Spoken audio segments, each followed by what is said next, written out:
Seeing it's 6 p.m., I'd like to call the November 4th, 2020 regular meeting of the Kenai City Council to order. And if you are able, would you please rise and join me in the Pledge of Allegiance? I pledge allegiance to the flag of the United States of America and to the republic for which it stands, one nation, under God, indivisible, with liberty and justice for all.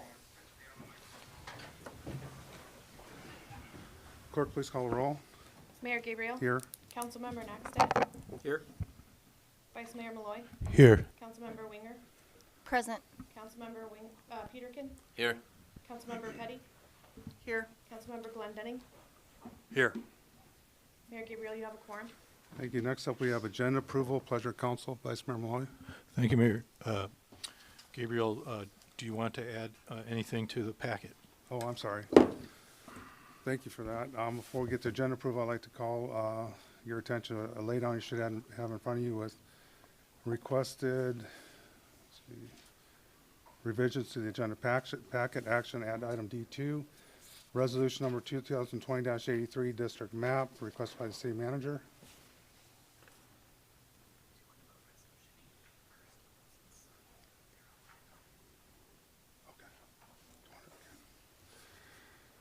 Next, add item G7, response to COVID-19 CARES Act relief and recovery grant programs expenditures and available balances requested by the city manager. And then we got a request to move resolution number, what was that again? 88. Resolution number 2088 to the top of the agenda and renumber the rest of the items thereafter. Vice Mayor Malloy. Thank you, Mayor Gabriel. I'll move to approve the agenda with the requested revisions to the agenda and packet listed by the mayor, and also move item D7, resolution number 2020-88 to D1. Second, request unanimous consent. Unanimous consent was requested. Is there any objection? Seeing none, the agenda is approved. Thank you, Madam Clerk, for that. Next, we have oath of office.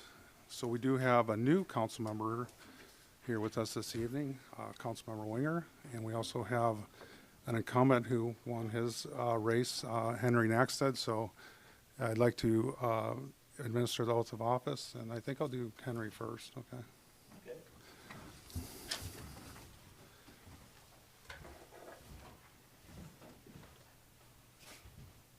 There's no X for me. I'll keep it at 6 feet apart here.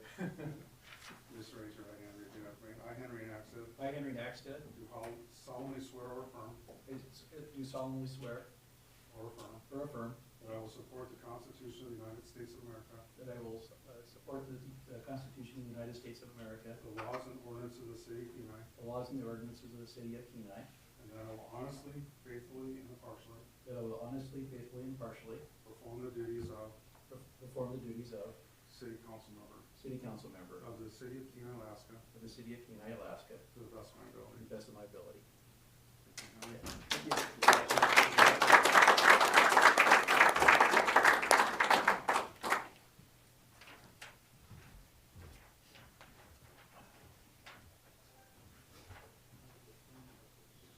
If you could raise your right hand and repeat after me. I, Tia Winger, do solemnly swear or affirm I, Tia Winger, do solemnly swear and affirm that I will support the Constitution of the United States of America, that I will support the Constitution of the United States of America, the laws and ordinances of the city of Kenai, the laws and ordinances of the City of Kenai, and that I will honestly, faithfully, and impartially that I'll honestly, faithfully, and impartially perform the duties of city council member City Council Member of the city of Kenai, Alaska, to the best of my ability.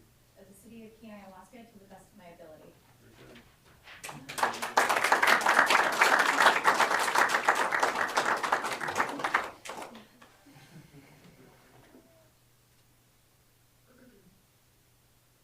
It's like we're all reinforcements. Yeah.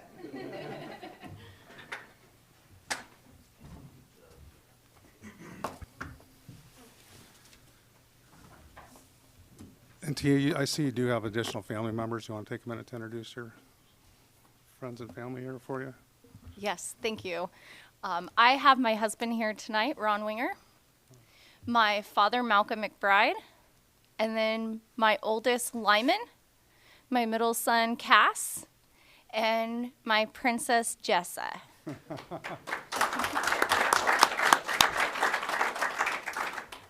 Well, welcome here, and congratulations again to both of Henry and Tia. Next up, we have election of vice mayor. And if I could take nominations from the body, Councilmember Naxton. I'll jump on that. I would like to nominate Mr. Bob Malloy as vice mayor. Second. Thank you. Vice Mayor Malloy, do you accept the nomination?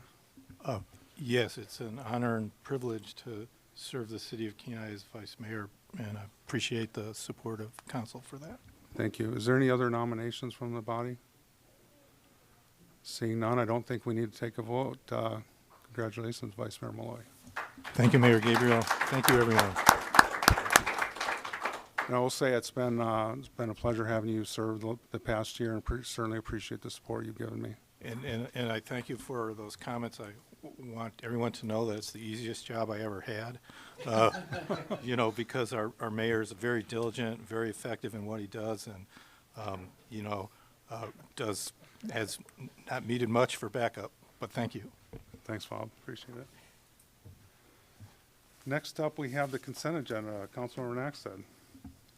Thank you. I move for approval of the consent agenda and request unanimous consent. Second. Is there anybody from the body who'd like to amend the consent agenda at this time? Seeing none, I'll ask the clerk to please read the consent agenda into the record. Thank you, Mayor Gabriel. Tonight on your consent agenda, you have approval of the regular meeting minutes of October 21st, 2020, brought forth by the city clerk. Approval of bills to be ratified, brought forth by administration. Approval of purchase orders over $15,000, brought forth by administration. Approval for the non-objection to the renewal of a marijuana retail license and a standard marijuana cultivation facility for Majestic Gardens LLC, brought forth by the city clerk. And introduction of ordinance number 3166-2020, increasing estimated revenues and appropriations in the airport special revenue and airport improvements capital project funds, and authorizing a professional services agreement to develop condition assessments for the airfield, drainage, safety area, and asphalt runway areas of the Kenai Municipal Airport, brought forth by administration with a public hearing for December 2nd, and that is your consent agenda. Thank you, Madam Clerk. Is there anybody from the general public that would like to speak to any item that is on the consent agenda at this time? Seeing none, bring it back to the body. Unanimous consent was requested. Is there any objection? Seeing none, the consent agenda is approved. Next up, we have scheduled public comments, which we have nobody scheduled here this evening. Next up, we have item C, unscheduled public comment. Is there anybody from the general public that would like to address the council on any item that is not on the agenda or consent agenda? If anybody on Zoom would like to comment, you can use the raise hand feature or use the unmute yourself. Mayor Gabriel, I don't see anyone. Thank you, Madam Clerk. That moves us to public hearings, and we move. Oh. Not on the agenda? Not on the agenda. Oh. Mr. Dillon. Thank you. Sorry. Tim Dillon, Executive Director, Kenai Peninsula Economic Development District. Just wanted to make sure that you all knew that the Alaska Cares money for small businesses, we hit $39,770,000 here on the Kenai Peninsula this past Friday. So I'm positive we're going to go over $40 million for the Kenai Peninsula. My guess is it'll probably be in the mid-40s, 44, 46, somewhere in around there. The reason I wanted to say something tonight, though, is we're spending a lot of our time right now with helping folks with the appeal process. So if you wind up with one of your neighbors or a friend or somebody that you know that has been denied, please send them our direction, because you do get 3 appeals, and we're batting right around 85% on getting appeals overturned. So let us know if we can help anybody. Thank you. Thank you, Tim. Would you mind taking questions if anybody has any? Does anybody have any questions for Mr. Dillon? Seeing none, thank you. Is there anybody else in the general public that would like to address the council at this time on any item that is not on the agenda or consent agenda? Okay, seeing none, we'll move to public hearings. First up, we have the new item D1, which was previously D7. Resolution number 2020-88, amending the city's grant distribution program utilizing funds from the Coronavirus Aid, Relief, and Economic Security, or CARES Act, to provide a grant for the Challenger Learning Center of Alaska for the provision of educational services. This is brought forward by administration. Pleasure, council. Councilmember Naxted. I move to adopt Resolution 2020-88. Second. Is there anybody from the general public that would like to speak to resolution number 2020-88?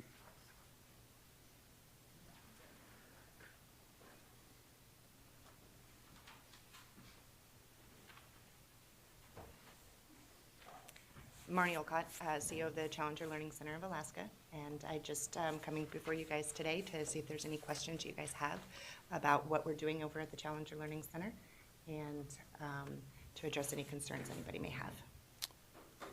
Thank you. And could you state your name again, please? Marnie Olcott. Marnie. Councilmember Glendening. Yes, just for information, could you just give a 30,000-foot view on how this COVID pandemic has impacted your operation and how you present your programs to the general public, the youth primarily of our community and the area within the state? Absolutely. The Challenger Learning Center, as you know, is a hands-on STEM education center that services students from around the state, not just here on the Kenai Peninsula. And traditionally, we have students from across the state that come into the center, and they spend 1, maybe 2 nights doing educational programming, anything from simulated space missions to classes in rocketry and that sort of thing, rocketry, robotics, living in space, thermodynamics, anything like that. Not only do we service the school populations, but we also service other organizations such as the Girl Scouts, the Boy Scouts, Civil Air Patrol, and different organizations like that. We also do survival and safety training through our training department that was developed in 2010. That program was developed, it met a need here in the state of Alaska for our industry partners, and we provide Hewitt training, which is helicopter underwater egress training. We provide cold water training to not only our commercial partners, but also students in our migrant student populations across the state. And that also consists of vessel training. We're Coast Guard approved Coast Guard trainers in vessel safety and things, and those programs, those training programs are a huge revenue stream that supports our educational efforts across the state. When COVID hit, it completely cut us off at the knees. We lost every ounce of revenue that we had coming in because our programs are in-person, hands-on, and it completely cut us out. We had just secured a very large E&I contract with an Italian oil company to train a very large group of delegates that were coming into the state, and we still have that contract, but our ability to train them was totally cut off, in addition to their ability to be able to do what they had planned had been cut. So essentially every ounce of revenue was cut off. I know put the numbers there in the packet, but last year we operated in surplus of over $500,000 was our operating budget average over the last 2 years. It cut us down to about $167,000, I believe it was, and with no ability to regain that revenue, because even though we were able to reopen, the schools are not allowed to come to us. So that was a huge problem. So when we were able to get the PPP loan, we immediately put our staff back to work and creating virtual programs that we could push out. And it was really, there's lots of virtual programs out there. We wanted to make for sure that we maintained the quality and the integrity of the Challenger Learning Center model, which was that teamwork component, that communication component, in addition to that hands-on component. Our first attempt at that, we did a camp with students from Bermuda and Alaska, and we developed a program where they worked together in teams, and that teamwork, that communication, in addition to sending them all of the materials that they needed to be able to have that hands-on component. Through that program, we actually won a national award, an Innovations in Educational Award in August, so we're very excited about that. And since then, with the PPP monies that we received, in addition to the $50,000 that we got from the city on the first go-around, we've developed a larger array of virtual programs and are really starting to roll those out. Go ahead, Councilmember Glenn. Yeah, so you have obviously adapted and improvised and not yet quite overcome the COVID, but you have a realistic view of where you're at and the programs that you offer. Projecting forward, then obviously your programs are well received, and is your programs, are they seasonal? I mean, do they coincide with school, or as you pointed out, maybe some of the oil companies or some of the Coast Guard work carries on into the summer. So you are around the calendar year with your program. Is Yes, that sir, correct? that is correct, and not just with our training programs, but with our educational efforts as well. We do a lot of summer academies, and the one that we did with Bermuda was in the summer. And those are week-long programs, typically whether they're in-house or virtual. We did also develop a 1-day, 2-day, 3-day, just to meet the needs of anybody that was out there. But we do operate our educational programs year-round as well. And not just for summer camps, but also for other user groups that come into the building for programming, such as even our dormitory rentals, for example, for sporting teams and that kind of thing that are coming into the area, and different civil groups too. This is a hypothetical, but going forward into 21, obviously cash flow is going to be challenged, and I see that you're a very optimistic person, and you have good programs, and I'm not going to ask you to Get my crystal ball. get your crystal ball, divine the entrails of an owl, or whatever we do, and. But as a council, as a community, as the city of Kenai, we realize and recognize that you're an integral part of our educational community, and we wish you all the luck, and I don't know how else we can assist, but we'll be glad to help. That's actually very encouraging words, and I really appreciate that. The team at Challenger Learning Center is an incredibly dedicated group of people. And if you guys ever get a chance to come in and just talk to them, you guys would be sincerely impressed by their dedication. Just a little bit of a question. You involve yourself a lot with school-age kids, and you're coordinator, collaborate with the school district. Do you have any hope or optimism that they could allow students to participate in the program, much like they allow the sports entities to participate in group based on their color code or awareness or the potential for infection? We have that request in to see if that's going to be a possibility and what kind of mitigation plan would need to be in place in order to do so. We do currently have in-house programming for our at-home learners. For our homeschool population, we do once a week programming that they're coming into the center for. Well, thank you very much. That's more than I knew about 5 minutes ago, and again, thank you very much for your dedication and the contribution you make to our community. Thank you. Councilmember Petty. Yes, thank you for coming and giving us the opportunity to have greater understanding of what's going on at the Challenger Learning Center, and that's always been an asset to our fair city, and we're thankful that y'all are there. Is there any compensation that the Challenger Learning Center receives from the different school districts for the opportunity to use y'all's space? No, we do facility rentals, so if you know, as far as that goes, but no, we don't get any type of funding or support from any public sources or funds. We don't get, So if the Girl Scouts come and want to have an activity at your space for learning opportunity, then there's no compensation on their part that they have to pay y'all in order to?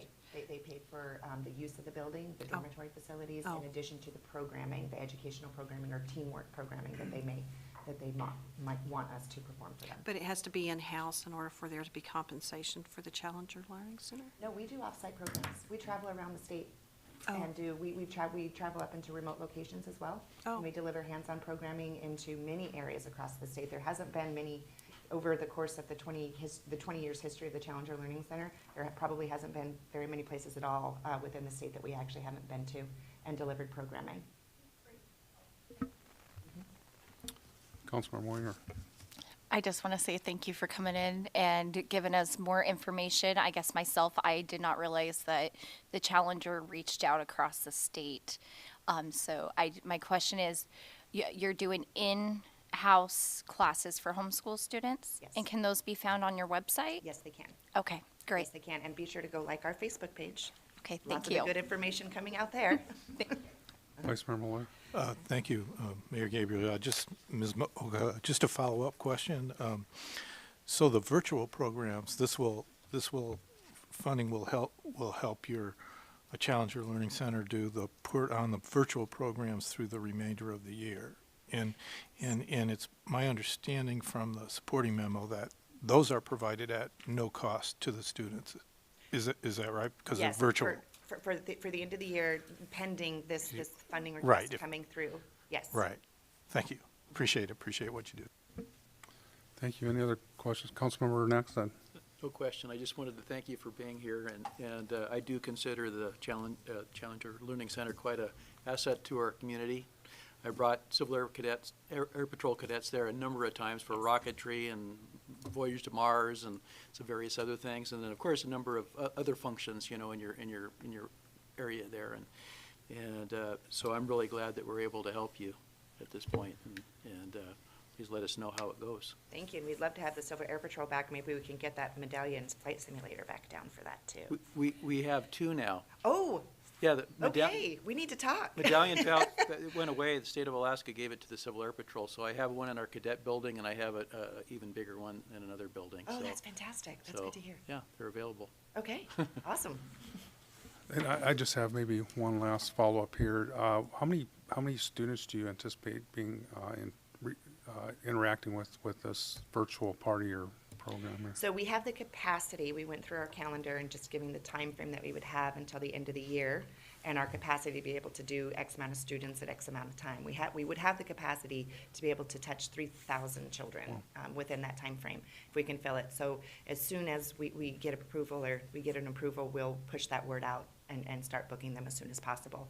We've actually got a couple of new programs that we're doing some in-house trainings on for the virtual that we've actually acquired through Network, and so we're pretty excited about rolling those out. Okay, yeah, and that's great, because I think it's just sort of the cost benefit of what we're giving you, that we're seeing a pretty good return on that, so, thank you. See no further questions, thank you, Ms. Alcott. Mr. Dillon.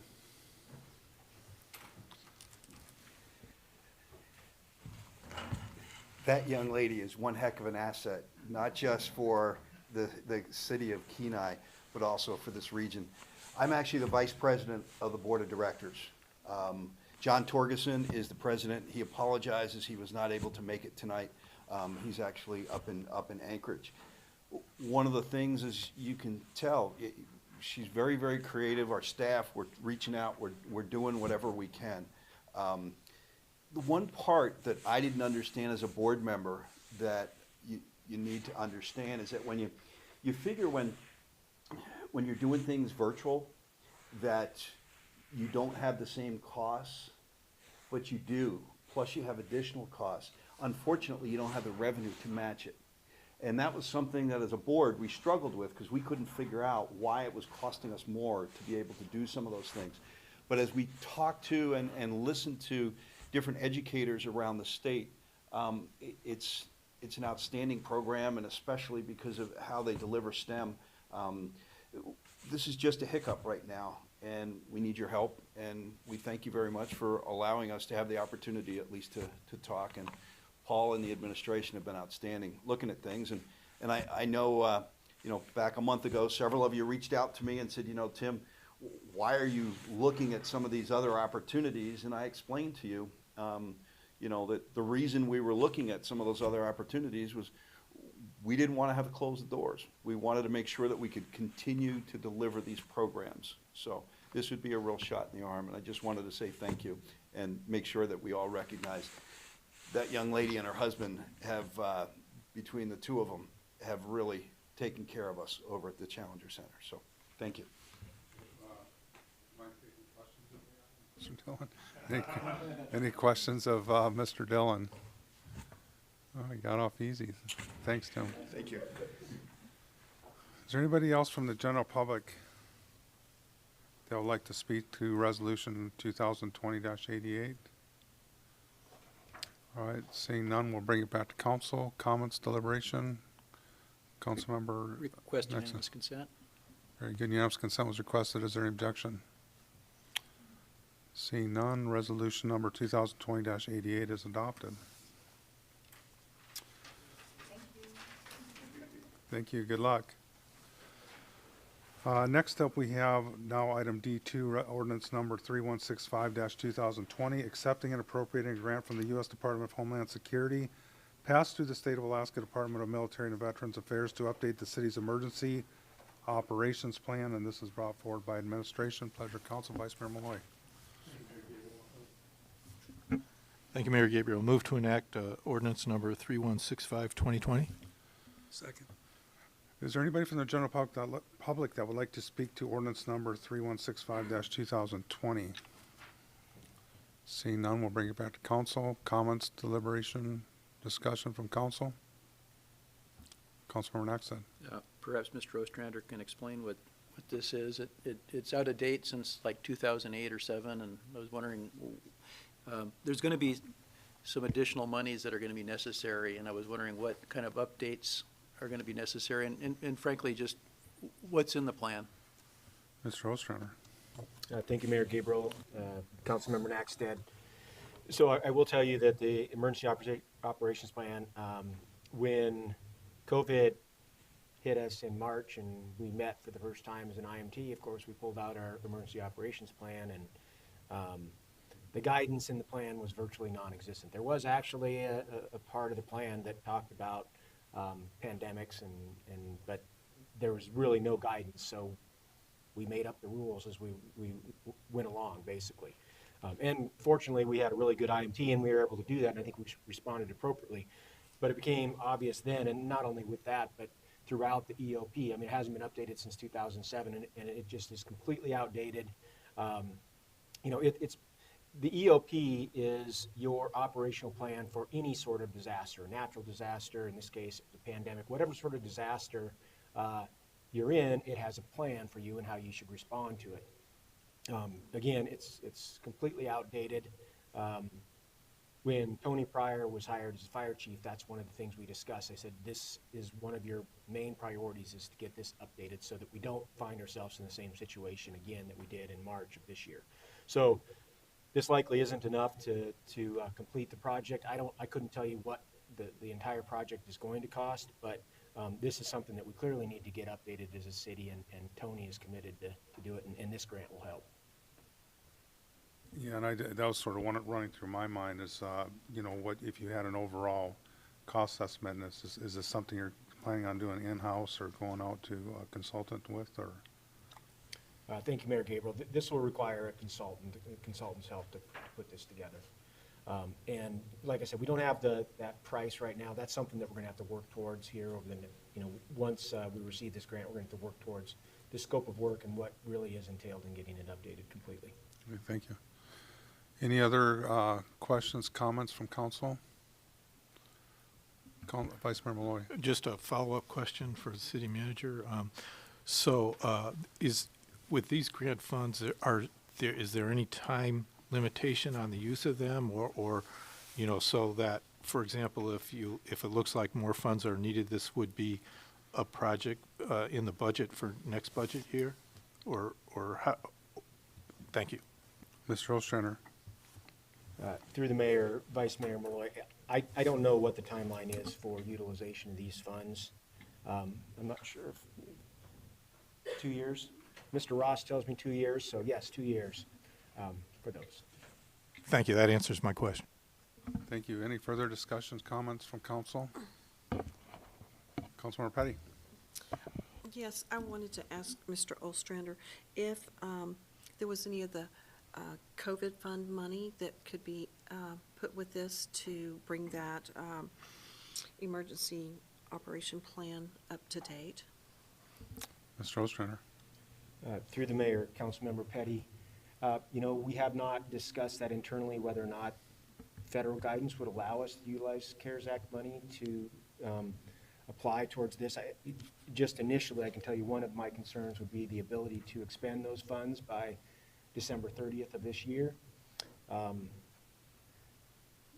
That's probably going to be an issue because this EOP is obviously not going to be updated by the end of the year. But I will check on it and see if there is a possibility of utilizing some of those funds in some capacity. Any further questions? Councilmember Winger. Yes, thank you. A question is, are we able to work with the Office of Emergency Management to update this plan, use some of their services to help us with this? Mr. Ostrander. Through the mayor, Councilmember Winger, Mr. Ross might be able to answer that. I'm not able to answer that question, but if Dave, do you have any sort of answer for them on that? If you do, you need to step up front so we get you on the mic. Chief Ross. Thanks, Tom. Through the mayor, Councilwoman Winger, I don't really have a great answer to that. I think the state will provide us some guidance and some support, but actually doing the work, I don't think they'll provide a lot of help in that regard, if that answers your question. Is that an avenue that we're able to look at and maybe ask for help from the Office of Emergency Management on our plan? I guess to Chief Ross or manager. I'll give it a shot. Through the mayor, Councilwoman Winger. So Chief Pryor is the one working on this project, so he has started to, I think, look at what consultants are available and what resources are available, and I'll discuss that with him, but I don't know if he's looked into that. I just have to say, Dan Nelson with OEM is an amazing man, and that's one thing that they definitely strive to help cities with their plans. So if it's an avenue we can use, I'd love to see that. Certainly. Thank you. Thank you, Chief Ross. Any further discussions, comments from council? Seeing none, clerk, please call the roll. Mayor Gabriel? Yes. Councilmember Naxtet? Yes. Vice Mayor Malloy? Yes. Councilmember Winger?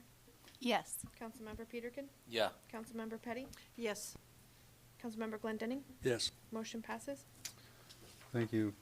Council, we're now on item D3, resolution number 2020-83, approving an auto aid agreement and supporting operational plan with the Kenai Peninsula Borough for exchange of personnel and equipment response to structure fires, brought forward by administration.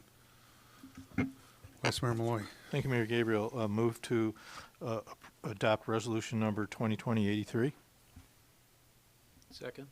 Is there anybody from the general public that would like to speak to resolution number 2020-83?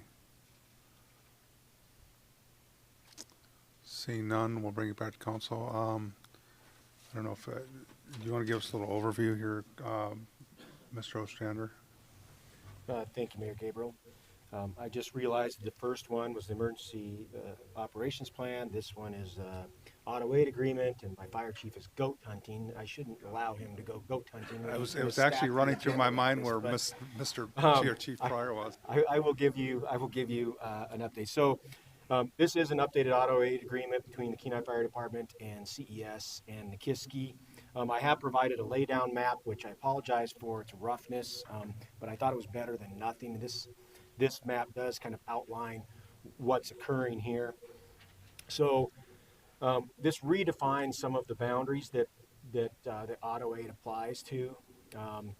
Essentially, our auto aid area expands all the way from the intersection of K Beach Road and the Sterling Highway out in the Casita area on K Beach all the way to east and west Poppy Lane on that side. Then when you talk about on this side of the river, our response goes all the way to Soldotna to Spruce, which is the first intersection this side of Knight Drive. And then we actually respond auto aid to all of Nikiski's fire service areas. So those boundaries have changed a little bit, but those are the areas that this covers. It also outlines what personnel and equipment we'll be sending, and also in reciprocity, how much CES and Nikiski will be sending our way as well. If you look at the map that I did provide, you can see that there's 4 districts within the city of Kenai, labeled 1, 2, 3, and 4. So auto aid by Nikiski, they come in and help in District 1 and 2. And then CES comes in and helps with auto aid in districts number 3 and number 4. You can also see that Beaver Loop, halfway through Beaver Loop, you can see that for CES, if it's on the east side of that line, station number 1 responds with auto aid. If it's on the west side of that line, station number 4 for CES responds. So this is just approving this auto aid agreement again with updated personnel, equipment, and some small changes to the response areas. Thank you. Mr. Ostrander, any comments, Councilmember Peterkin? Yeah, just explain to me just quickly, not a big long explanation, but like we certainly don't go on every call to Nikiski. It's just when they need help. Is that the sort of what auto aid means? Mr. Ostrander? Through the mayor, Councilmember Peterkin, so any structure fire in Nikiski we will respond to. And same thing, reciprocity applies for Nikiski structure fires. And as you know, 85+% of our calls are emergency medical. So structure fires are just not that common. But if there is a structure fire in any one of these 3 service areas, or the 2 service areas of the city of Kenai, there will be auto aid coming. Thank you. Any other questions? Councilmember Glendenning? Yes, thank you, Mayor Gabriel. City Manager Ostrander, thank you for the map. And although I've been around here for a long time, this kind of focuses where the actual boundaries are for the situation that you're describing in this legislation. I'm looking here at the map, and number 4, that of course is BIP subdivision, correct? That end of town. Also, I saw the number 4 was kind of out in the water, and I recall at least one incident where the Nikiski dive team has come to assist us. I believe a boat was swamped. Was it this year? And had to be retrieved. And I'm just without quibbling over the numbers, I just think that that also in our discussion we affirm that their waterborne facility is available to us also for shared services. Is that correct? Through the mayor, Councilmember Glendenning, I know that there is cooperation between the agencies when we talk about water rescue. This agreement here is strictly for response to fires. So it's not in this agreement where it talks about any sort of response for water rescue. I know there is cooperation. I honestly couldn't tell you what our specific agreement between the 2 agencies is. Okay, thanks. I'm confident that we do have some type of arrangement, and I know they've helped us in the past with activities that require a dive team, and I'm just glad for their presence, and maybe this was just a roundabout shout out to them for their service that they provide to us. Thank you. Any other questions from questions from council? I do have one, and I don't know if you'll be able to answer it. Actually, several. This would include Marathon Refinery also too, right? This. Yes, it would. Okay. And then the other question: Do you have a rough idea of how many number of calls we've or assisted under these scenarios for? I apologize. Annually. I know I know it's more of a technical question. I was just more curious than anything else. It didn't affect my vote or anything. I was just sort of curious as well how many we respond to versus what they respond to. Any other, Vice Mayor Malloy? Yeah, Like everyone else, I really support this, appreciate your bringing the map to us, and I just wanted to note that it also involves joint training between all of our fire emergency services, and, you know, that is a really good thing, and it improves the ability to respond in our communication with each other. Thank you. Any further questions, comments, deliberation? Seeing none, clerk, please call the roll. Councilmember Nextet, Yes? Vice Mayor Malloy, Yes. Councilmember Winger, Yes. Councilmember Peterkin, Yes. Councilmember Petty, Yes. Councilmember Glendenning, Yes. Mayor Gabriel. Yes. Motion passes. Council, we're on item D4, resolution number 2020-84, authorizing the award of a facility management services agreement for the Kenai multipurpose facility brought forward by administration. Pleasure of council. Councilmember Nexton. I move to adopt Resolution 2020-84. Second? Is there anybody from the general public that would like to speak to resolution number 2020-84? I don't see anybody online. Is there? If anybody would like to speak, you can use the raise hand feature.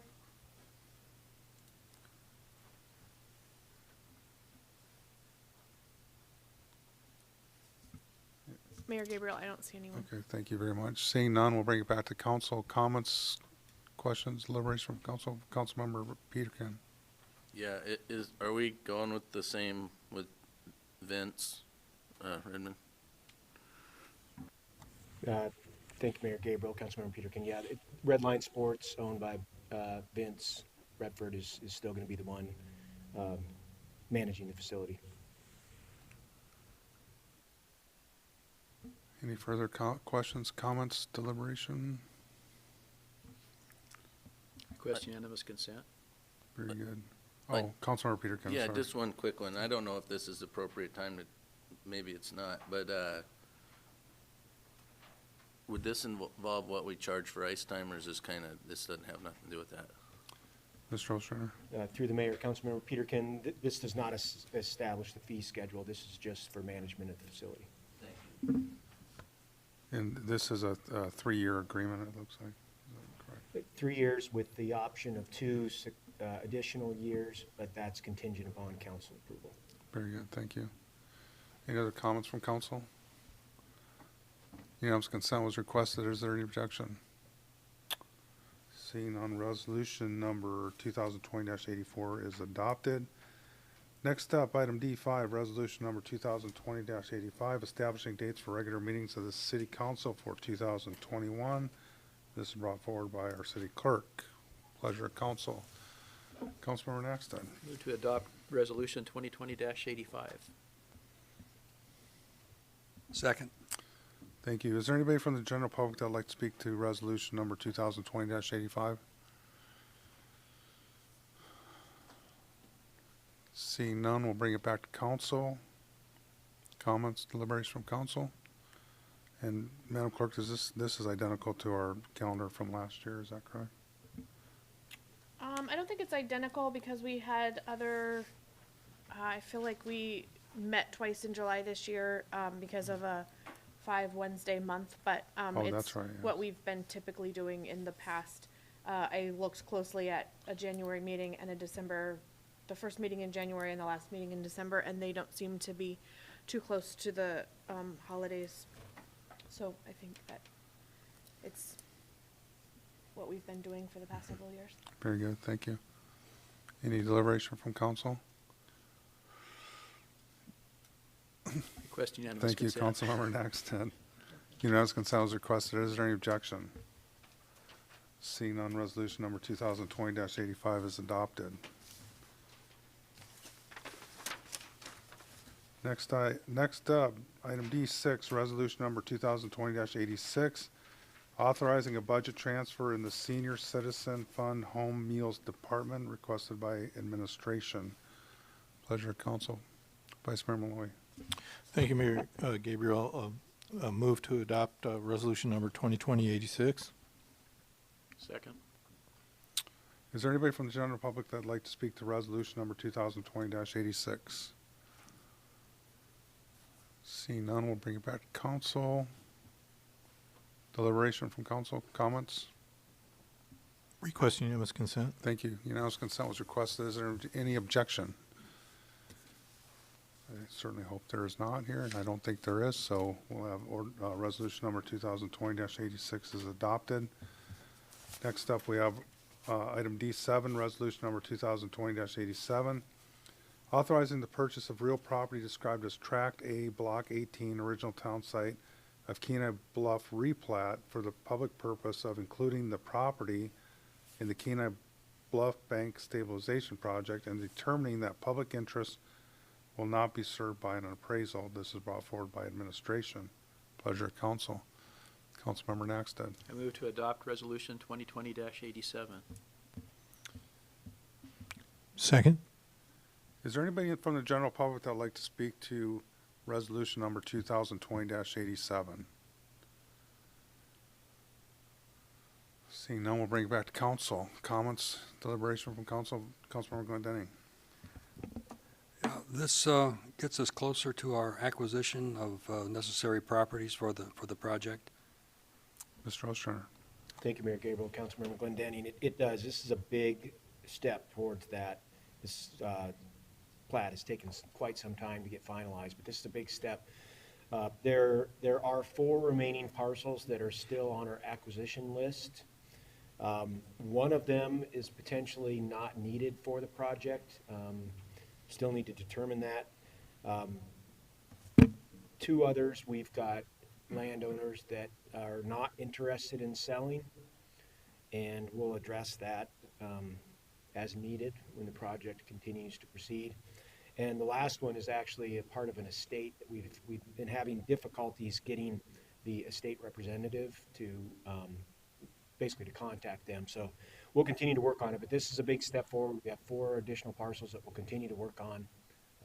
And again, if we're unable to acquire them in conversations with the Corps, there are avenues that we can take once the project proceeds that we can resolve that as well.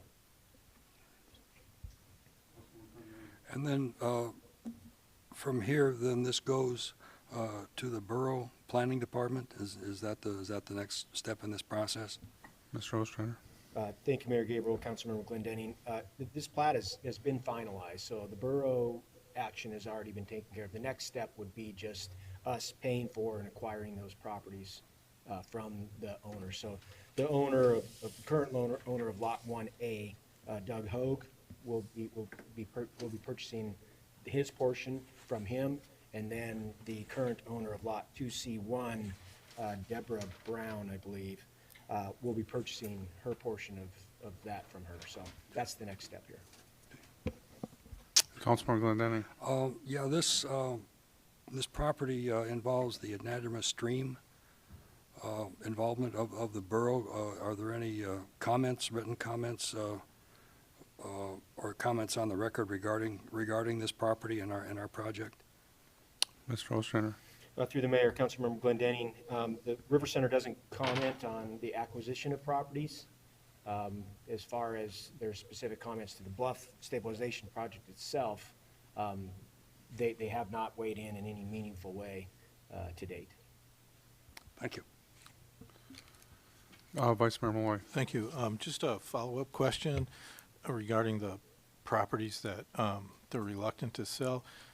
Short of condemnation is an option, being maybe purchasing an easement for use for the construction.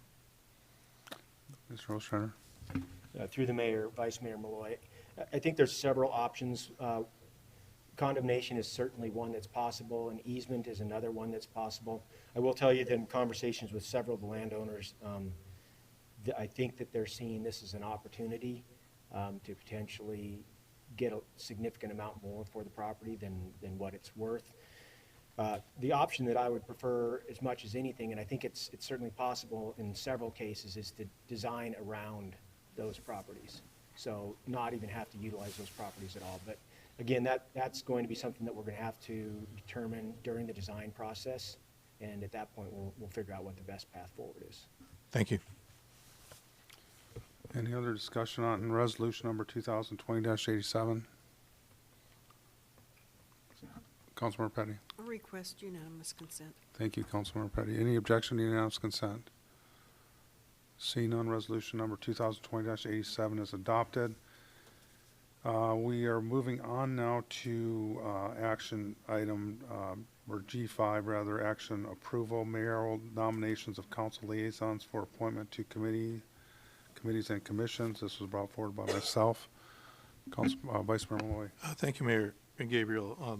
Move to approve and confirm the mayoral nominations of council liaisons for appointment to committees and commissions as listed on page 72 of the packet. Second. Request unanimous consent.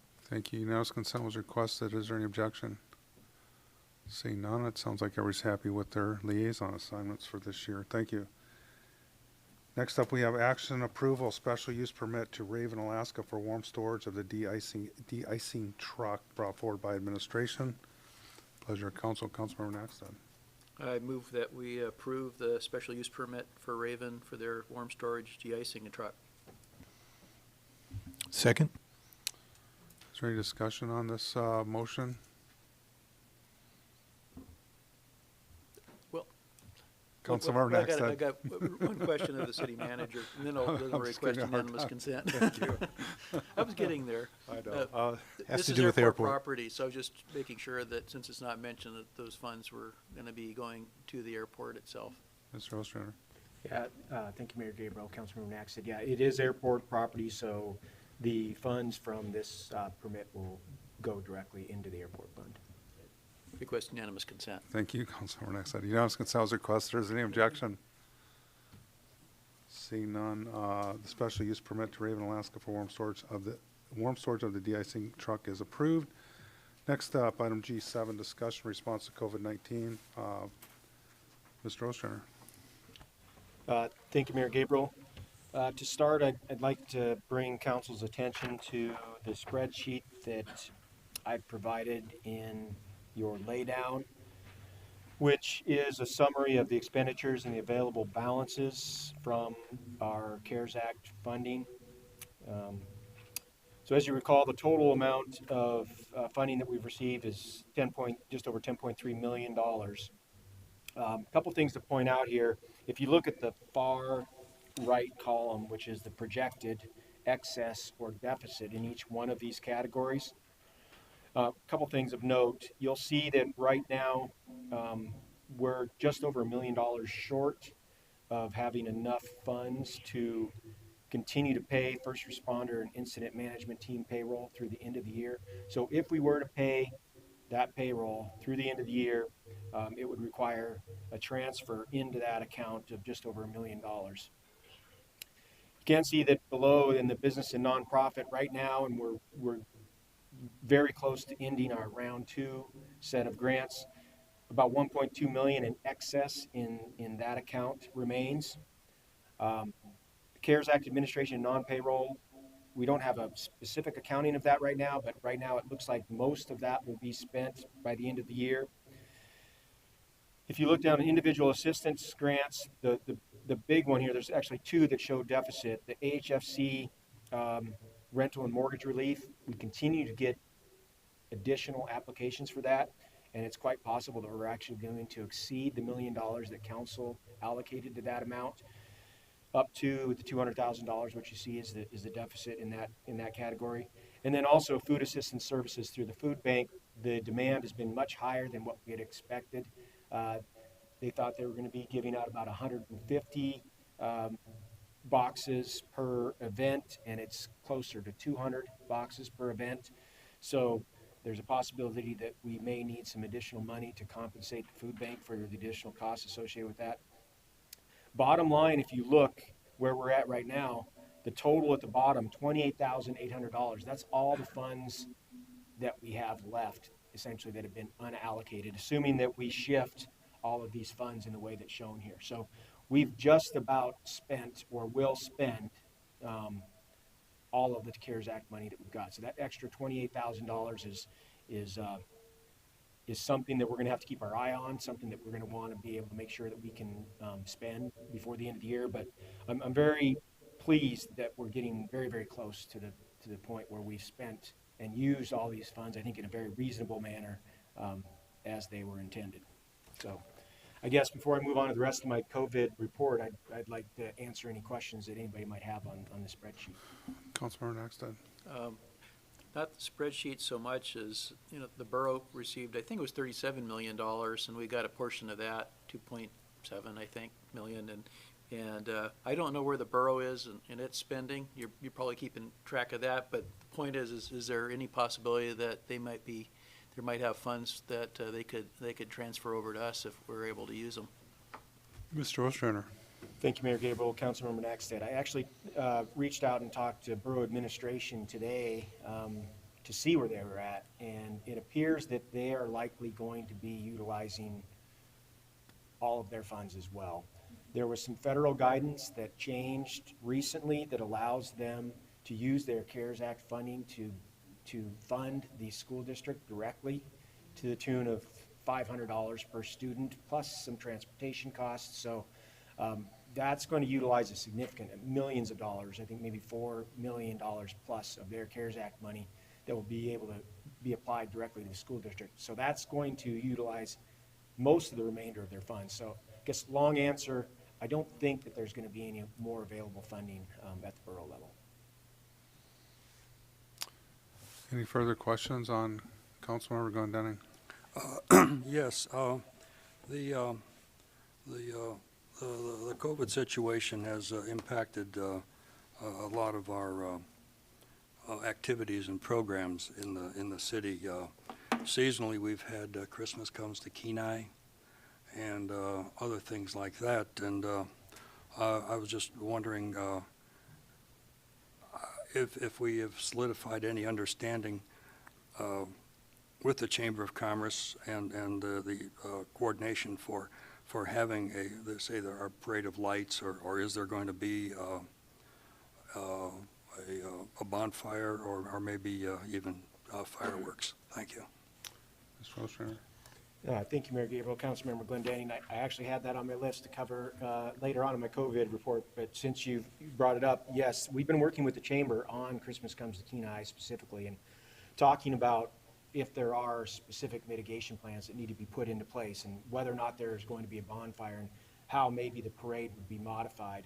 We have a Chamber meeting tomorrow morning where we'll be discussing that specifically, but I know that the Chamber is still very much committed to having an event, and administration has been supporting them in whatever way we can, but we have been talking to them about what potential additional mitigation measures might be necessary.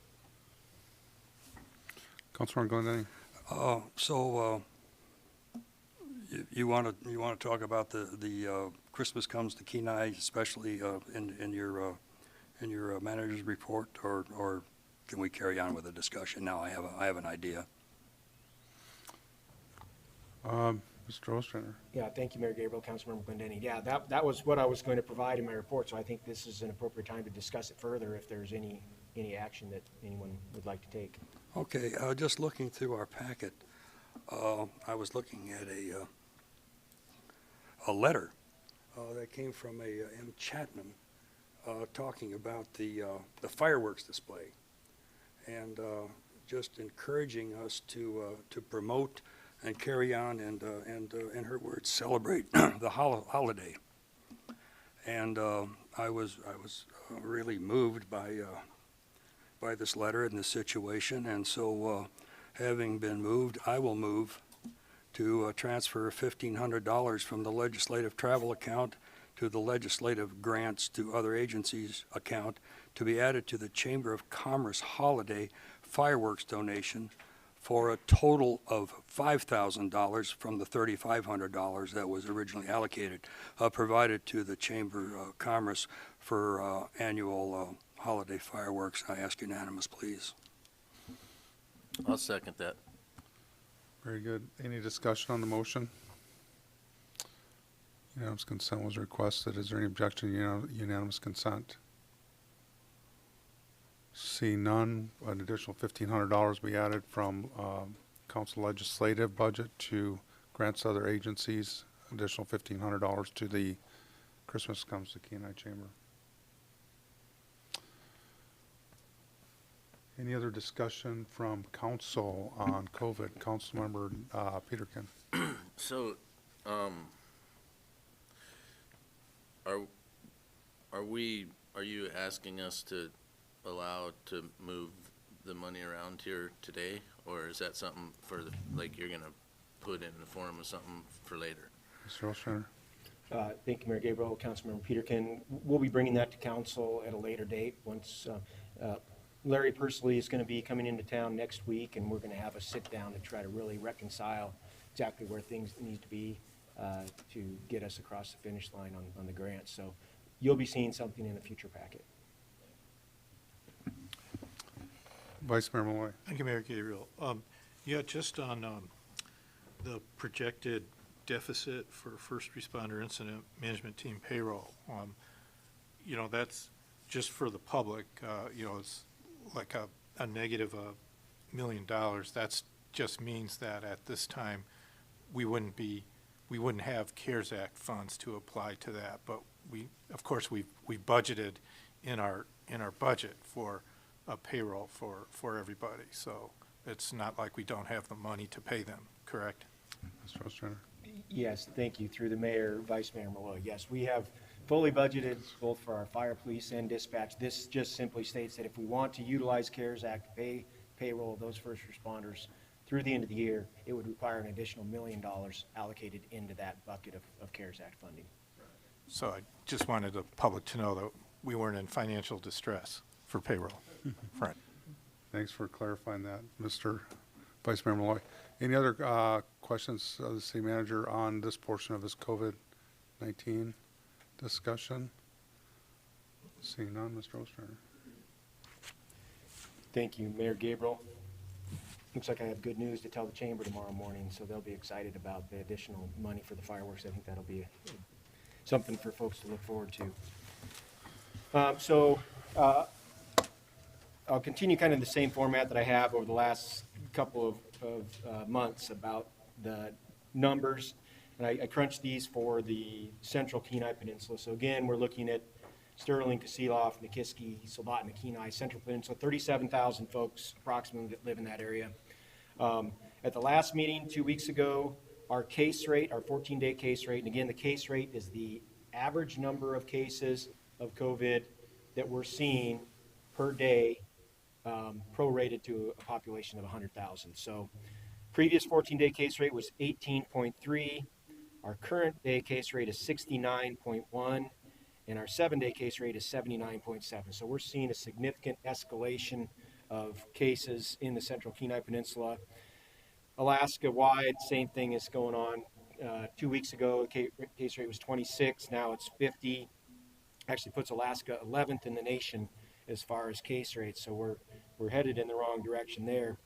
And actually, if you put the central Kenai Peninsula and you measure it against all the other states in the nation, we're actually would be the 4th highest in the nation, behind only North Dakota, South Dakota, and Wisconsin. So our case rates are quite high. I did have an echo call with Dr. Zink and Dr. McLaughlin and the state EHSS today, and they have concerns about where this case rate is going. I will tell you that hospitalizations are something that I know that council is always interested in following, and CPH has been relatively low. 2 weeks ago, they were at 3 COVID positive patients in the hospital. That actually did go up to a high of 8 patients as of yesterday in the hospital. But fortunately, 4 were released today, so there's only 4 currently in the hospital. I reached out to CPH just to get a sense of whether or not there was concern. They said, you know, there's always concern, but they said at this point they feel like they're operating under a new normal, and they still have capacity at the hospital, so they're handling the increased number of patients to date. And that's all I got. Thank you. Thank you. Any questions of the city manager on the remainder of his COVID discussion? Thank you. Thank you, Paul. Yeah, and I probably speak for the council. You know, I just say that's one thing, yeah, that you know, almost in my mind, the hospitalization number is almost more important than the case rate, to be honest with you, because that's sort of what's I think taxing our. I mean, that gives, I think the case rate might give you an indication of the trending of what's going to happen, but certainly hospitalizations are important there. Councilmember Petty. Yes, through the mayor, Mr. Ostrander, on that case rate, are those symptomatic or asymptomatic increases? Or is it differentiated? Mr. Ostrander? Through the mayor, Councilmember Petty, it's all cases, so that there's asymptomatic and symptomatic in there. I'm sure they don't differentiate between the two. It's just if anyone gets a positive COVID test, symptomatic or not, it's considered a positive test. Any other questions of the city manager? Councilmember Peterkin? Yeah, it's not really a question, just, I know that, the school's being closed, there's a lot of, parents and stuff on Facebook and different things that are, trying to put pressure on the district to let the kids go back to school, and, I mean, I don't know, we probably wouldn't fit into that discussion, but just interesting what's going on, and, you know, there's people on both sides of it, but I think, there seems that their criteria is pretty conservative, criteria, and that a lot of parents are really wanting their kids to get back to school. So, just kind of informational, any. Thank you. Councilman Glendenning? Yeah, just a point of view from the parallel universe of Washington State. I have a grandson that's in the public school down there. He's a senior in high school. And we were visiting about his baseball activities. He's co-captain on the team if they have a season this year, and has been involved in sports and school activities like that. And we're just talking about the prospect for maybe in-person learning in the Bellingham area. And he said they are still working on it, but what he did allow was that the kindergartners through fifth grade were going to start in-person education. In other words, they will be in schools interacting with teachers and each other.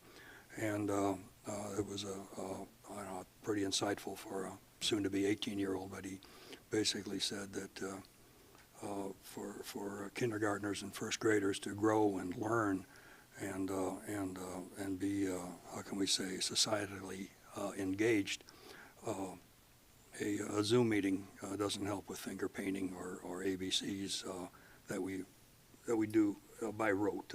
I imagine since 1948, when I was in first grade, I imagine certain things haven't changed at all, and so it's heartening to see that at least south of us that they're beginning to recognize the societal benefit for in-person education for our youngest and perhaps least vulnerable, as I understand it. But thank you. Councilman Winger? I too just want to add to, with seeing the increase in the COVID numbers, I know through the holiday weekend, through Halloween, it seemed like people were being very cautious and being very safe. There is a big concern for kids going back to school from a lot of parents. There's a lot of benefit to that. We've seen a lot of kids lose school, sports. There's definitely an increase in child obesity, and we are seeing a huge increase in suicide rate right now in our area. So I want to bring mention to that. With the COVID, things are already tough enough out there for everybody. We're getting into kind of those dark time of the year. We are seeing an increase in the suicide rate amongst our young children. So I think trying to get some things in a safe manner back to normal capacity for them would be super important. Thank you. Any other, Vice Mayor Malloy? Thank you, Mayor Gabriel. Yeah, and just to follow up, I want to note that the City Council and the city has taken action to support, our schools through the funding that we provided for, tents, for example, that allow socially distanced lunches and other socially distanced event to help support the schools in their efforts. So just wanted to note that. Thank you. Yeah, and also on the mental health front, we've also allocated resources for folks that feel like they need to reach out to counselors and that sort of nature if they feel like they're having suicidal thoughts or they know somebody that might be having suicidal thoughts, that we have resources available to them at no cost through referral. So certainly, hopefully folks will take advantage of that. Any other questions or comments regarding COVID-19? Seeing none, we'll move to commission committee reports. First up, Council on Aging. Yeah, thank you, Mayor Gabriel. The next meeting for the Council on Aging, as I have on this calendar, it looks like it's the, was it the 12th, Madam Clerk? Okay. And just a quick review of what they're doing. They have actually, even though their doors are closed to folks not necessarily in the facility, they have a very dynamic program for home delivered meals, shopping and delivery assistance, prescription pickup and delivery, low income food box delivery, and then information to all for COVID-19 state of Alaska benefits. And actually just keeping the seniors informed of the newest scams involved in the current crisis. They've implemented a phone buddy program utilizing senior center volunteers. This is just for socialization, just to call up and say, hey, how are you doing? You know, just making sure that everybody is tracking well. They hosted a drive-through flu shot clinic with Safeway Pharmacy with over 40 seniors receiving their flu shot. And there was the new doorway, of course, to the computer lab is finished, along with new cabinets in the game room, and that will help facilitate movement within their building. And then just I have received through the city email the KSC Centerline newsletter, and I would just draw your attention to it. It's for November of 2020, and it's just tells of the services, the status of congregate meals, memorials that have been created, gives birthdays, and just encouraging, even though it's with electronic means, the interaction that the seniors and others do have with one another. And I know that they're anxious to get back to a normal routine, but the situation that we find ourselves in now, both nationally and here in Kenai, realistically doesn't allow that, and so we're all adapting to this, and just thanks to the city staff and Kathy Romaine, the director over there, to have a viable program and keep everybody's spirits up, and it's a very positive thing that we have done for our community and for our seniors, and I look forward to getting back to a normal time whenever that may be. Thank you. Thank you. Airport Commission. Next Airport Commission meeting is November 12th. Thank you. Harbor Commission. Next Harbor Commission meeting is the coming Monday. Thank you. Parks and Recreation Commission. Thank you, Mayor Gabriel. The next Parks and Recreation Commission is tomorrow. Our new council member Winger will be the liaison for that. I just want to say I really enjoyed working with the Parks and Rec Commission this past year. Good group, excellent discussion, had a lot of good ideas came out of it. Particularly, I'm happy that the city manager, thinks their idea about negotiating with the state to get some changes in terms on the grant for the beach to maybe allow us to use funds for a campground in a distance away from the water, because it would support the personal use fishery camping. That's a good idea that came out of there. I'm pleased that administration's going to be looking into that and following up. Thank you. Thank you. Planning and Zoning Commission. Thank you, Mayor Gabriel. Planning and Zoning met on October 28th. They had one agenda item, and it was a plat that they recommended approval of. The plat's name is Kenai Bluff Stabilization Subdivision. which isn't to be confused with for example, the plat that we were reviewing this evening. This is in a different location over by Toyon Way. You might recall some public comments we had about some erosion over in that part of the town, and that part of the bluff and the base was owned by the Lofstead family. There was a large parcel there. What this plat does is part of the Lofstead property, if you will, is on top of the bluff, goes down and then goes along the base of the bluff and down to the beach and below low water, actually. And what this plat did is it actually split that large, long parcel into two pieces. Tract A, which is mostly upland and on top of the bluff, and then there's a Tract B that's 7.8 acres, and that is the base of the bluff in front of those properties that we were, hearing about. So presumably it's in a direction so those folks can have some relief down there. And Will that go to the borough? that is a borough plat, yes. That is a borough plat, okay. Thank you, Councilmember Naxted.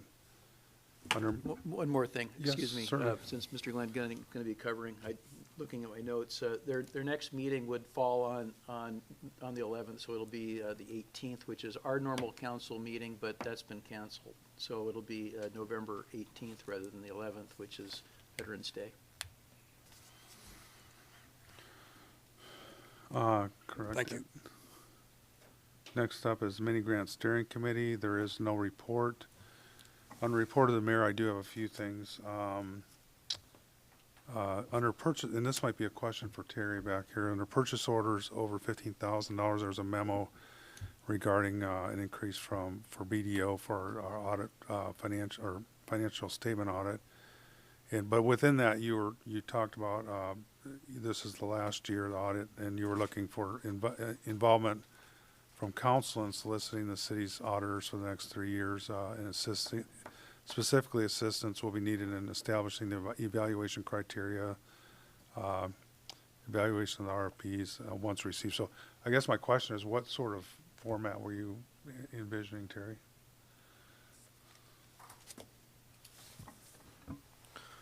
Thank you, Mr. Mayor.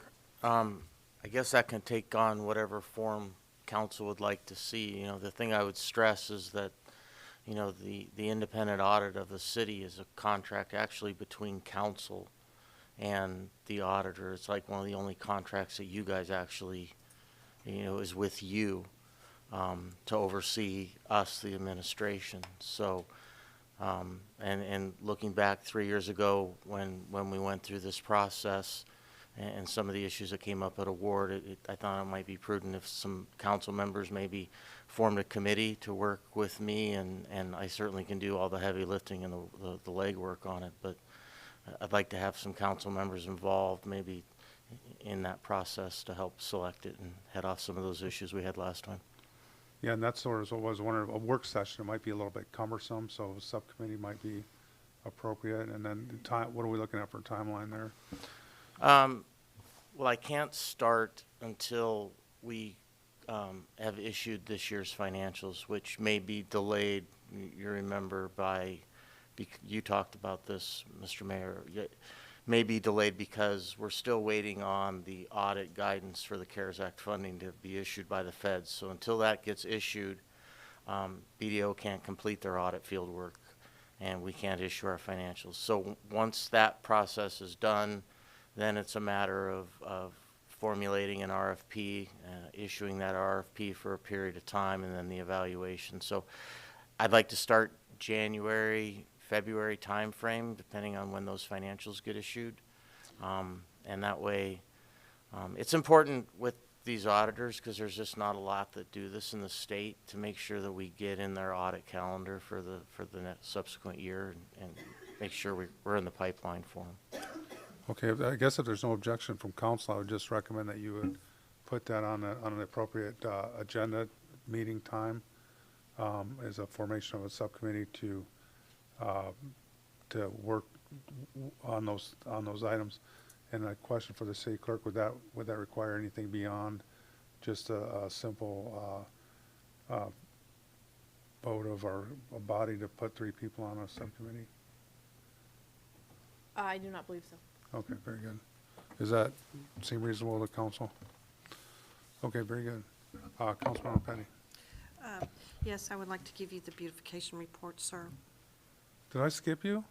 I beg to say, yes, that was the case. I mark these things off as I'm doing them, and I guess Well, I would like to. well, I certainly apologize. No worries, no Councilmember worries Petty. whatsoever. The beautification committee will have a joint work session tomorrow, so I would like to pass this agenda over to Mr. Peterkin. And then after that, there will be, their next meeting will be in January.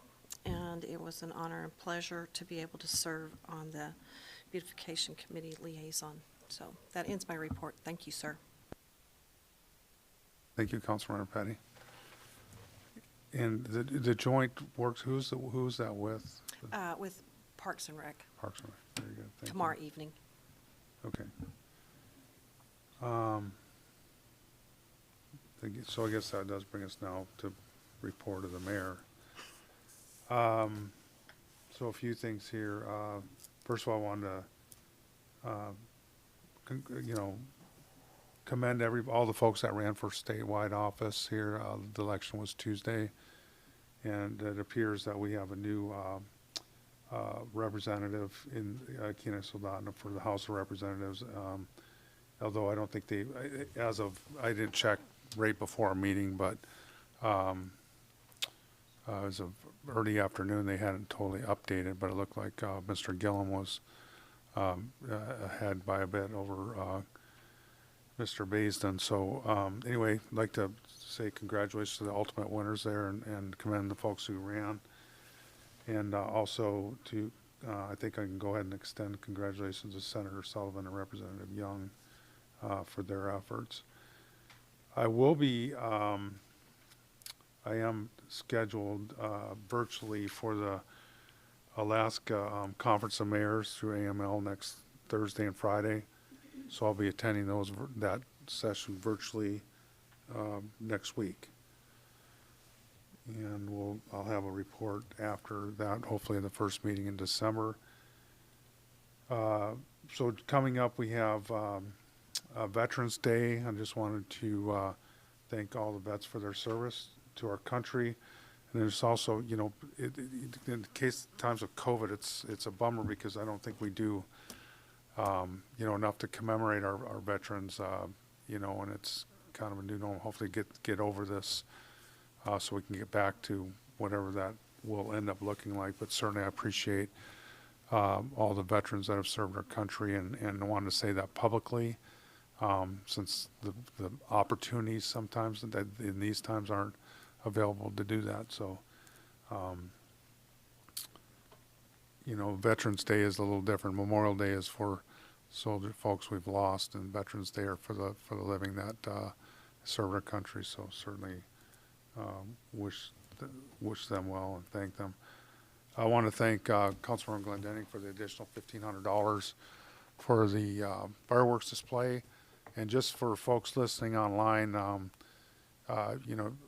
one thing we got to understand, we didn't have our 4th of July parade, which I'm still a little bit bummed about. Well, I'm really bummed about that. I wish we could have had it. In retrospect, I think maybe we should have. We're not expending money for folks to go up to the AML conference this year, so that gives us a little bit of extra money to put towards that. So I think that's a good, I think our community needs that, and hopefully it'll be a nice event. So thanks for doing that. And with that will conclude my report, and I'll move over to administration reports. Mr. Osterner. Thank you, Mayor Gabriel. So we have a new planning director. Made an offer to Ryan Foster today, and he accepted. He'll be starting sometime between December 14th and the 21st. Super excited to bring him on board. He's highly qualified, got a lot of really relevant planning experience, and I think he's going to be a great addition to our team there in City Hall. So about 6 weeks, and he should be on board.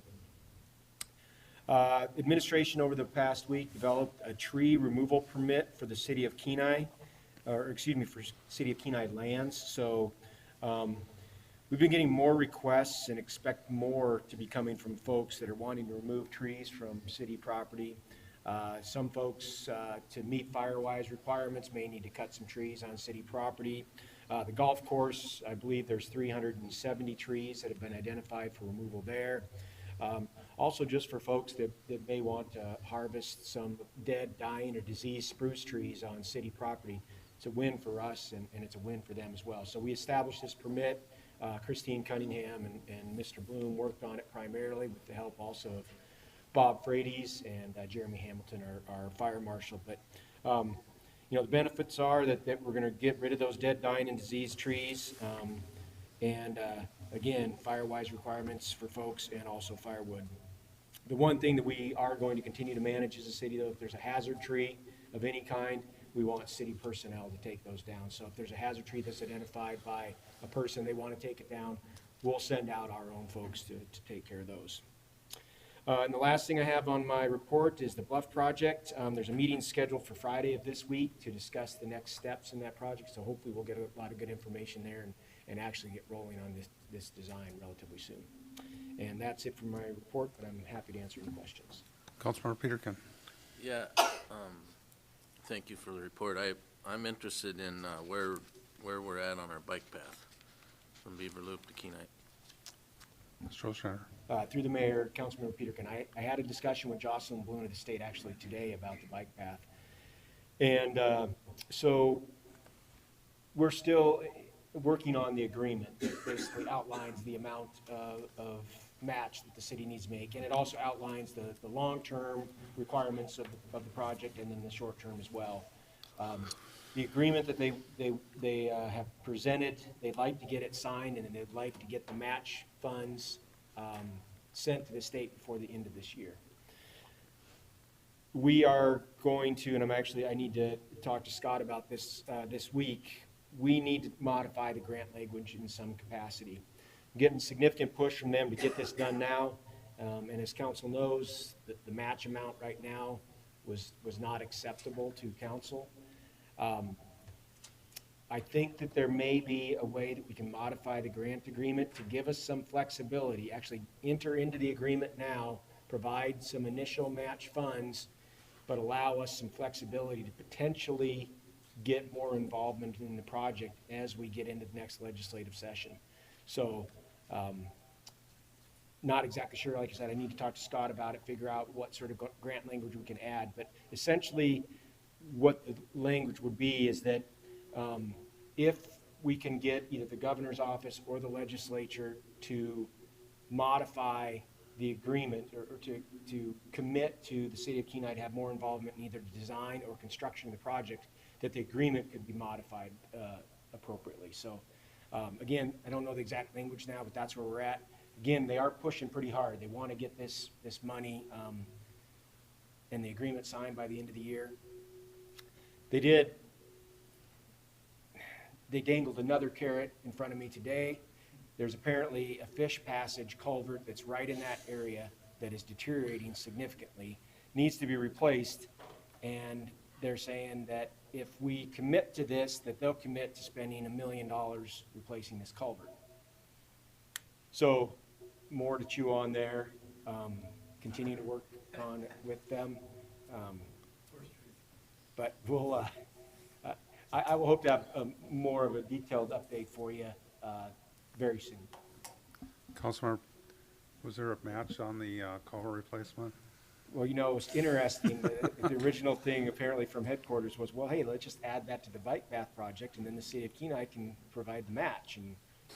And apparently they pushed back and said that wasn't acceptable.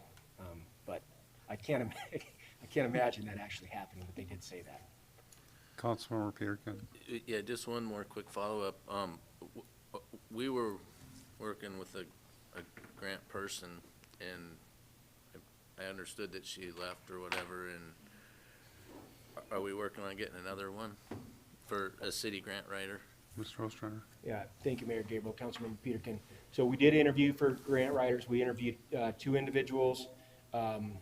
One was local and one was from out of state. And the out-of-state individual is not planning on moving here. They want to work remotely on our grant projects.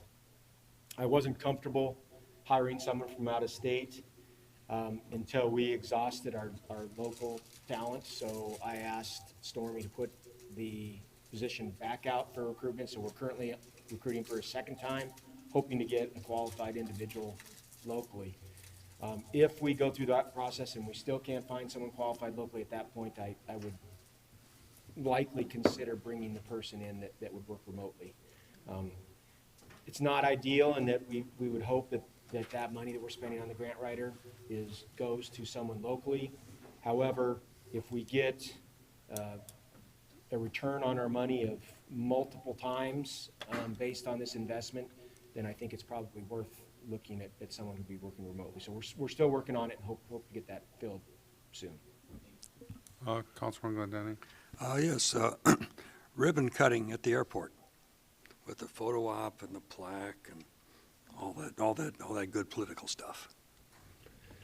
Through the mayor, Councilmember Glendenning, Mary Bondurant requested that we postpone the ribbon cutting. She was concerned about the number of people that would be at the airport and the fact that she wants to actually tour the airport. With the uptick in cases, she asked that it be postponed. I told her that I was supportive of her postponing if that's the direction she wanted to go. So there should be something. I don't know if she's reached out to Mayor Gabriel yet or not, but I told her that postponing it was good. I didn't want to cancel it. We still need to have a ribbon cutting. I mean, it's a phenomenal project. We want to make sure that when we do it, we can do it right and everyone can participate in the way that we want. So not sure when the postponement would be to, but November 13th is likely not going to happen. Councilman Okay. Winger. Well, just. Sorry. Thank you, Manager Ostrander. Just a reminder, I'm not getting any younger, so I do want to participate in this. You want to run the big scissors? Councilman Winger. Yes, this is a question to Paul on the permit for cutting trees. Is there a cost to that permit? Mr. Ostrander. Thank you, Mayor Gabriel. Councilmember Winger, no, there won't be any cost to the applicant. And is this something that's going to be able to use by people that are actively running mills and for people clearing trees to resell them? Are they going to be eligible to get those permits? Mr. Ostrander. Through the mayor, Councilmember Winger, it specifically prohibits the sale of the wood to anyone else, so it would be only for personal use. Okay, thank you. Councilmember Naxton. Mr. Glendenning brought up the airport, but you've done such a good job being the fire chief tonight, too. I understand that there was a fire at the terminal building and water was boiling out from underneath of a door. Can you elaborate on that a little bit and how much damage there might be? Mr. Ostrander. Yeah, through the mayor, Councilmember Nax, I really appreciate you bringing that up because it's actually quite a story. So there was a fire in the cafe, in the kitchen part of the cafe, and the sprinkler system worked perfectly, put the fire out.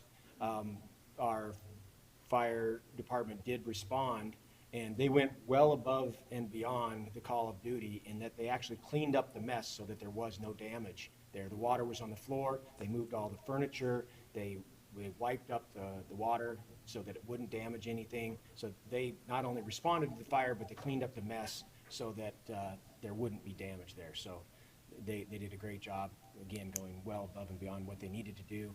We got very, very lucky in that the fire didn't get larger. What caused the fire will no longer be there to cause future fires. When did that happen, Paul? That must have happened last week sometime. I'm not sure which day of the week it was, last week. And so they're back in business Yes. doing, okay, Yes. okay. Councilmember Naxton. Yeah, more on the terminal. A couple of weeks ago, I mentioned maybe a flagpole on the ramp side, and I was wondering if there was any follow-up on that. Kind of would make the building a little more colorful, if nothing else. Mr. Ostrander. I don't have an update on you for that, but I will. Thank you. Any other questions of the city manager? Seeing none, we'll go to City Attorney, Mr. Bloom. Thank you, Mayor Gabriel, members of council. I don't have anything to report, but I'm happy to answer any questions. Any questions of the City Attorney? Seeing none, we'll move to City Clerk, Ms. Hines. Thank you, Mayor Gabriel, members of council. The clerk's office has just been supporting the state in the general election, and we'll be getting rid of all the rest of their excess of supplies tomorrow.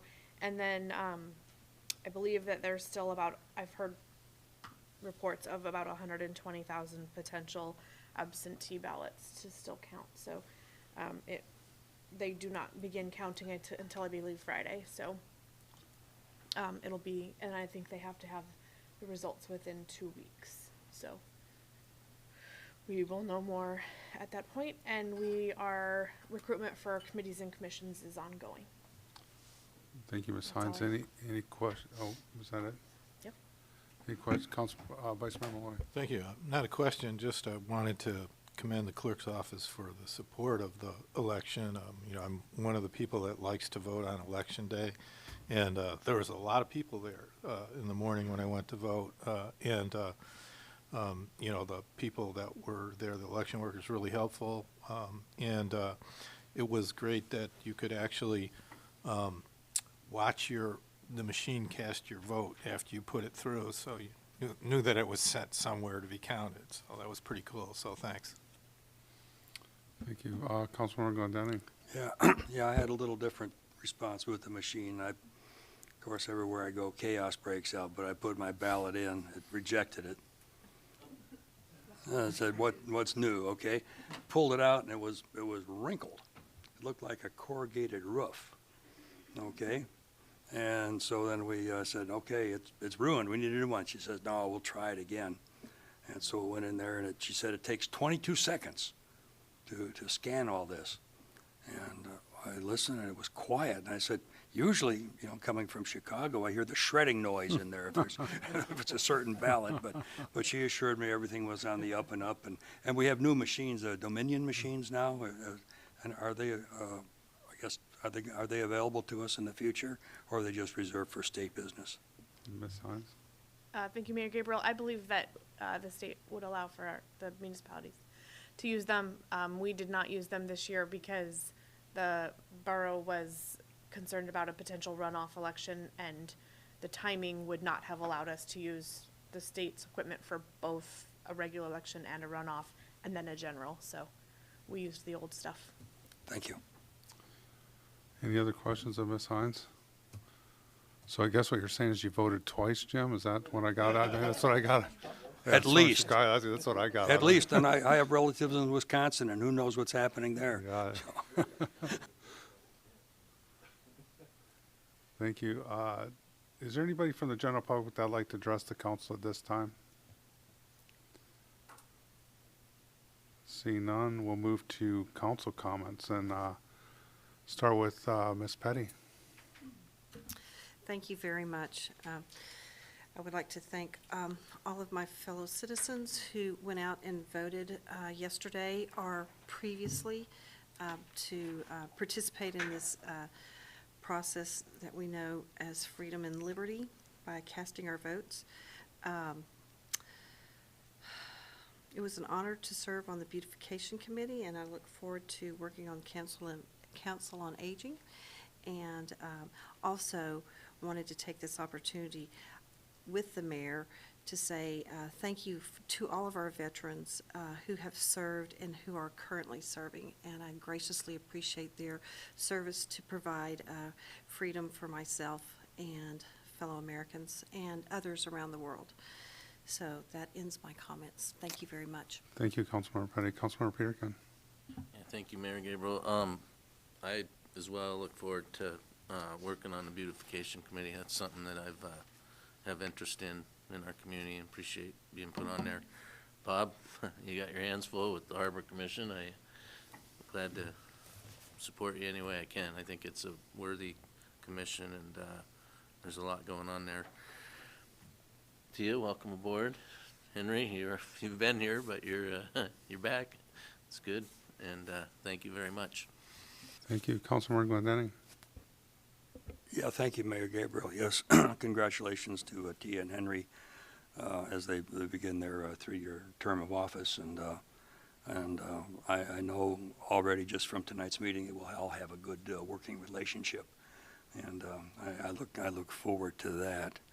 And thanks to city administration for giving us a update on the CARES Act money and how it's being spent and a realistic projection of the end use of the funds.